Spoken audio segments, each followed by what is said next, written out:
A question that I commonly get, and it's a question that I know that sits inside of everybody's mind, is what kind of shape should I be in as far as your physical fitness, PFT score, going or heading into OCS.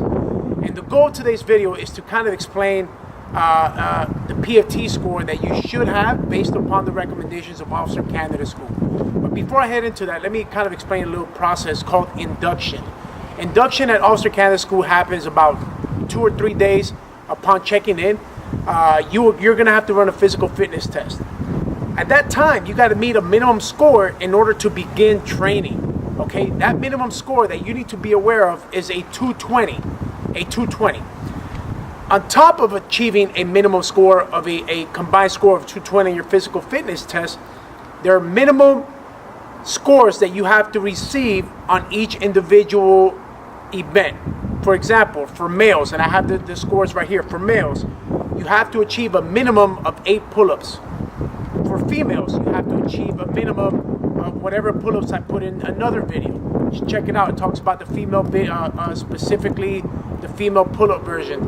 So you have to achieve that in order to induct into training. Depending on your age, it might be 3, 2, or 1. Your 3-mile run time. Males, you have to achieve at least a 24-minute 3-mile run time. Females, at a minimum, 27 minutes.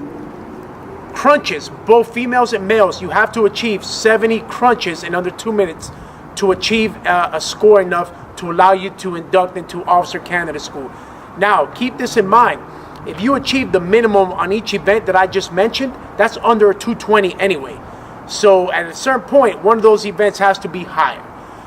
So again, induction at Officer Candidate School, it's a 220 minimum, and you have to meet the minimum at each individual event. Now, the question that I get asked is, well, what should I be at? What should I be comfortable with? Well, obviously, maxing out every event is where you want to be at, 18-minute 3-mile, maxing out your pull-ups and your crunches. However, Officer Candidate School published some guidance, that's PFT standards guidance for selection. And part of this form, there's a part that says, what's a well-balanced candidate?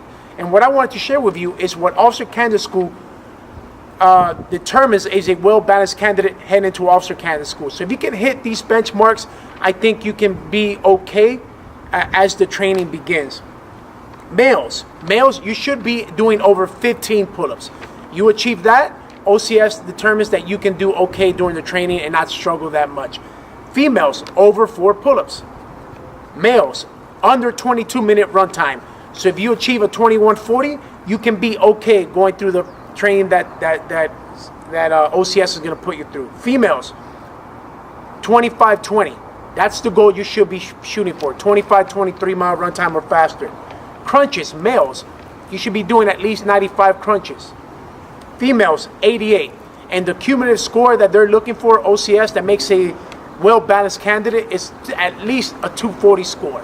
If you meet that, OCS is saying that per the data that they have, that you can do okay at OCS and have a higher chance of graduating Officer Candidate School. Anything under 240 is kind of puts you at risk.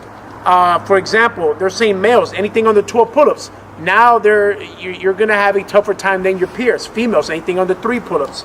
Males, anything slower than 23-minute run time, you're going to be at a higher risk than everybody else. And this is statistically speaking upon the data that OCS has. Females, 25-30. Anything slower, you're going to be potentially in trouble. And then 80 crunches for males and 85 crunches for females. Anything lower than that, now you're at risk category. Again, another change, or not a change, but push-ups are still allowed going into the summer classes, so you can still do push-ups. But to be frank with you, that even if you accomplish the pull-up or the push-up portion at OCS, and you neglect your pull-ups, you have to keep in mind that you have to still do the obstacle course. And pull-ups are there's a correlation between how many pull-ups you do and how well you execute the obstacle course. So my advice to you is get away from the push-up mentality. Don't do the push-ups. Start practicing right now your pull-ups, and don't worry about just inducting. Worry about passing the entire OCS curriculum, which means you have to execute the O course. So yes, you can do push-ups. However, it's going to hurt you in the long run. So do your pull-ups. And again, this talks about the induction process. It talks about what OCS deems as a well-balanced candidate. And again, and we talked a little bit about the at-risk candidate. I'm going to post this at the end of my video so you can check it out and study a little bit. But again, 300 PATs where you want to be at. We have, 2 months before Officer Candidate School, before you go into a summer and crush it. Again, good luck to every single one of you. And if you have any questions, go ahead and contact me. Thank you.